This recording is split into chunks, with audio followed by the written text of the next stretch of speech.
Beleza. Eu, sendo chato aqui, eu só confesso que se eu fosse treinador do Fluminense, eu não recorreria aos 15 minutos de domínio. Porque isso dá uma munição para os seus rivais, né? Troféu 15 minutos de domínio. Eu só acho que aquele período do jogo foi bom de ver. Foi bom de ver. É a visão que eu tenho. Eu fiquei extasiado em casa, vendo aquela marcação, pressão, os dois times jogando no risco ali. Aí depois, cara, o jogo morreu. O que corrobora um pouco o que o Diniz falou, porque o Guardiola ficou tenso nesse período. O Guardiola ali na beira do campo, ele estava mais agitado. Mas ao mesmo Divertido tempo, de ver. Ele estava agitado. Eu volto. O Ederson fez uma defesa, gente. Para mim, isso é o que mostra mesmo, entendeu? Domínio, não sei o quê. E o Fluminense não jogou aquilo que o Fluminense jogou, né? Estava falando pro Led ali, que foi no meio da temporada. No meio O melhor da temporada. momento. Exatamente. Porque se você pegar, Luiz, o jogo contra o Inter, né? Da semifinal da Libertadores, se você for olhar os dois jogos, o do Maracanã e o jogo de lá, quer dizer, com os gols perdidos, já não era aquele Fluminense do meio do ano, que realmente... Eu acho que a grande atuação do Fluminense no ano é a decisão do Campeonato Carioca. Mais do que contra o River. Porque tomou aquele gol no fim, era um 4-0 maiúsculo, poderoso. Assim, o River Plate foi muito bom o jogo também. Mas o River teve um jogador expulso, muda um pouco a história. A vitória sobre o Olímpia no Maracanã foi muito boa. Não, alguns muito jogos. boa. Um jogo que é o anterior ao jogo do Flamengo. O 7-0 no Volta Redonda, o Fluminense massacra o Volta Redonda que não vê a bola. Mas eu acho que esse é o melhor momento do time no ano. É o momento que o Fluminense se expõe menos, funciona melhor defensivamente. Porque contra o Inter, Ener Valencia perdeu 3 chances claríssimas. Contra o Argentino Júnior, o Fluminense concedeu chances. Na reta final do Brasileiro, o tempo inteiro. Mas o jogo do Fluminense era um jogo de risco. Sim. Isso era uma coisa que a gente via, né? Que fazia aquilo ali como se fosse pré-estabelecido mesmo. A gente vai correr o risco, mas em compensação a gente vai... Né? O jogo do Inter é que mostrou exatamente as dificuldades, porque não foi a sua competência, foi o adversário, né? Que não conseguiu aproveitar as situações contra um bom time. Né? Que se ressalte, que o Inter era um bom time, né? Muito bom. Né? E naquele momento estava jogando, quer dizer, um futebol também competitivo para a Libertadores. Acho que o Inter vai ser um time melhor ainda em 2024. É a minha expectativa.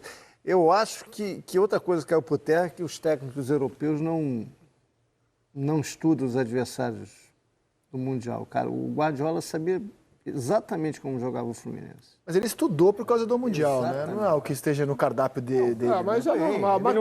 Ele não tem nem tempo para isso. Claro. André, em 1981, quando a gente foi jogar, qual era o que nós tivemos, vamos dizer, não existia esse intercâmbio que existe hoje, né? Então, quer dizer, se sabia que o Liverpool era o campeão, mas sabia que Graham Souness, né, escocês que jogava na Inglaterra, né, se sabia do goleiro do Grobler. Por quê? Porque o Jairo dos Santos, né, a pedido do Coutinho, que o Jairo sempre foi um estudioso do futebol europeu, estou te falando de 1981, ele estudou um pouco as características. Ó, o Kenny Dalglish faz isso, fulano faz isso. A gente tinha algumas poucas informações sobre características dos jogadores. Eles não sabiam nada da gente, sabiam alguma coisa do Zico. Entendeu? Mas do resto do time... 3-0 porque os caras não conheciam a gente. Léo, me lembrei de um negócio, me corrija, é lenda urbana ou é verdade? Que numa excursão à Europa, o Flamengo trocou a numeração do Manguito e do Cláudio Adão e marcou um gol de cara. Foi. Isso é um exemplo claro de que eles não conheciam mesmo, né? Foi no torneio... Foi do Ramon de Carranza, quando o Udipest, eu acho que da Hungria. O Coutinho trocou a camisa do Adão com o Toninho Baiano. Toninho Baiano? Isso é muito bom. O Adão era o 9 e passou a jogar... Isso é muito anos 80 também, né? Um outro mundo, né? Que hoje é impensável, né? E o Fluminense? Vocês estão falando de que o Inter vai vir melhor para o ano que vem. E o Fluminense? Que expectativa vocês têm? Já vamos começar a entrar na parte de mercado. Que expectativa vocês têm para o Fluminense ano que vem? Tem que ver como o Fluminense vai ao mercado, né? Um já trouxe, Renato Augusto. Não. Como vai? Fala agora no Luiz Henrique. Vamos ver, vai perder Nino e André de fato? Quem vai perder? Primeiro saber quem aparentemente, vai perder. Nino, André e há uma possibilidade de se perder o Arias. Seriam os 3, eu acho, que o Fluminense poderia perder. Tem que ver qual vai ser o padrão dessa reposição, né? Como vai repor? Como vai repor. Eu acho que o André, eu não contrataria ninguém. o André- Eu ficaria de Martinelli e Alexander. A dúvida não é se ele vai, é quando ele vai. Ele pode ir no Se ele meio vai do em janeiro ou vai Ou no meio do ano. O Né? Martinelli foi o melhor jogador do Fluminense. Eu ficaria com Alexander e No Martinelli. Mundial? Eu acho. Eu também. Martinelli foi o melhor Concordo. jogador do Fluminense no Mundial. Concordo. O primeiro jogo dele foi excepcional em todos os sentidos. O ex-patinho feio, né? Mas eu acho que o Fluminense vai continuar sendo protagonista. A minha expectativa é essa. O Fluminense ganhou em premiações esportivas esse ano quase 200 milhões de reais. É um dinheiro que o Fluminense não vê há décadas, se bobear nunca viu. Tem que ver o que o Fluminense vai fazer com isso. E mais, 200 milhões de reais em premiações esportivas. O André é um jogador de 150 milhões de reais. O Nino tem um preço estipulado, o Nino dá 30 e poucos. E o Fluminense fica com 60% do Nino. Mas dá para imaginar o Fluminense com uns 350, 370 milhões de reais. O que o Fluminense vai fazer com esse dinheiro? Eu acho que deveria pagar dívida.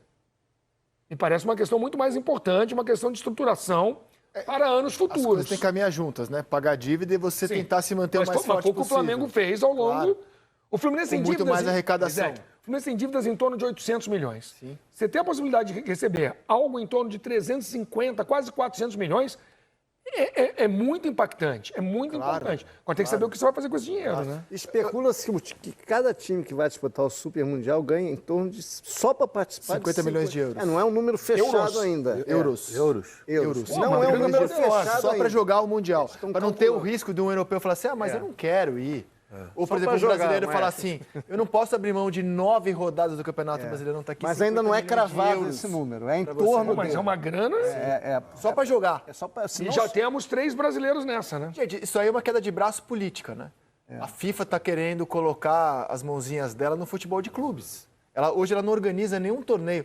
Vamos falar a verdade, o Mundial de Clubes não é um torneio relevante mundialmente. Então hoje ela não realiza nenhum torneio relevante dela de clubes.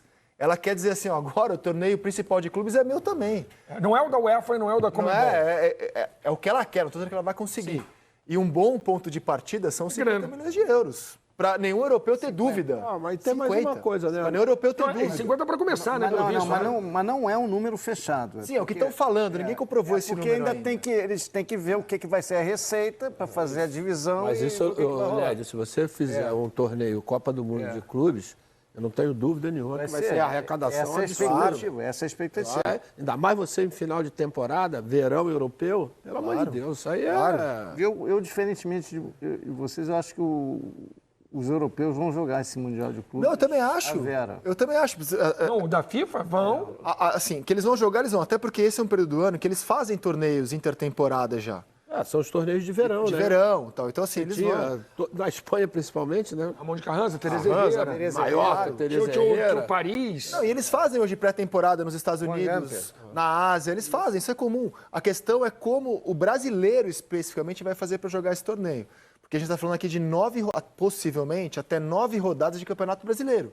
E como é que um clube faz, no caso 3 ou possivelmente 4, se tiver um campeão da Libertadores que não seja Fluminense, Flamengo e Palmeiras, serão 4 times Essa brasileiros. Libertadores desse ano vai ser um pega para capar, para alguém que não está garantido no Mundial ganhar. Como é que você vai fazer para Flamengo, Palmeiras e Fluminense se ausentarem de 9 rodadas do Campeonato Brasileiro? Porque o cara É um quebra-cabeça. Até 9, né? Porque Até eles 9. jogam em tese a primeira Claro, fase, passou, até 9. você tem mais um joguinho. Até 9. O cara que São não 3 está jogos na garantido primeira fase. no Mundial de 2025, ele vai olhar, cara, eu vou ganhar grana da Libertadores e ainda ganho 50 milhões de euros para jogar um Mundial. Cara, além do mundial, da Intercontinental do fim do ano. Cara, é muito dinheiro, cara. O bicho vai pegar nessa Libertadores esse ano. Muito dinheiro. Muito. Agora, eu tô com a mesma expectativa de vocês, de que o Fluminense vai ser competitivo. Tô só uma curiosidade sobre se perder esses jogadores, são muito importantes. Porque, por exemplo, o Arias não veio como estrela, né? Ele sai como estrela. Ele não vem como estrela. Eu acho que a reposição, tem 2 reposições que eu acho mais difíceis. O André, que eu acho que não vai haver reposição. Aí eu tô com o Lédio, é melhor jogar com o que Próprio tem. Nino, Luiz. Sim. Próprio Nino. Como é que você vai repor o Nino? Hein? Até no próprio mercado nacional. Que o Nino se afirmou como um zagueiro de seleção brasileira. Os jogadores, a média de idade que já é alta, vai ser um ano a mais, no ano que vem também. Esse talvez seja um complicador para o Fluminense.